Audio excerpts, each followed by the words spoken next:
Hello and welcome to another video. I'm Everett Hoffman, and today we're going to talk about camera composition and using the rule of thirds. So what is composition? Composition is basically the arrangement of things in our camera frame. And whether we know it or not, this greatly affects the overall look and feel of what we are shooting. But it also has an impact on how long our audience stays engaged with our content. For example, we can take this frame.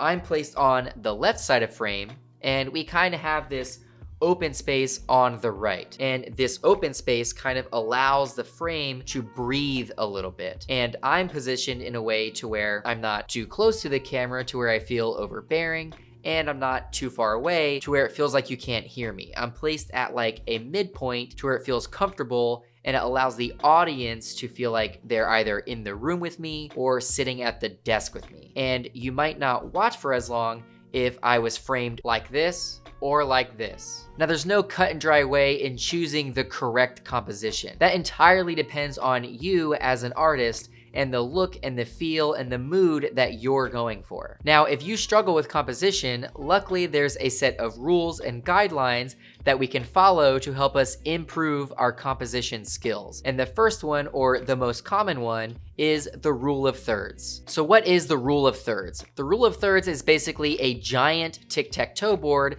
that looks like this. And no, we don't treat it like a game of tic-tac-toe to where we put our objects in the little squares. It's actually the opposite. We're supposed to put our objects of interest at the point where the lines intersect, and that's here, here, here, and here. So most cameras today come with the rule of thirds already built into your camera settings. So you can turn on your rule of thirds by going into your camera settings and selecting either grid or guide. And then once you're in there, you can turn on the rule of thirds, and then your camera will display that big tic-tac-toe board on your screen. So what's the benefit of using the rule of thirds? And that benefit is that this is a guide that basically tells us, hey, if you put your subject on any of these four intersecting points, then you're going to generally get a good looking composition. For example, I'm utilizing 2 of the intersecting points right now.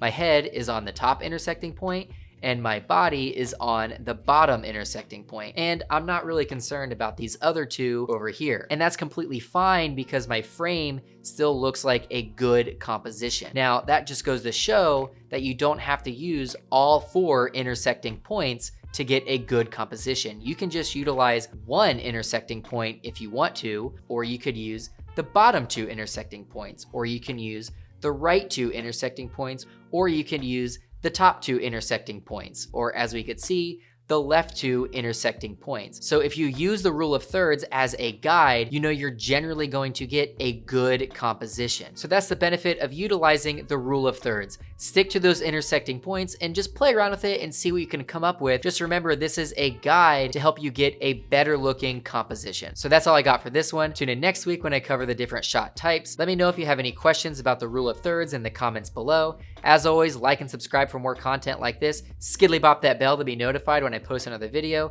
Thanks for joining me today, and I'll see you in the next one.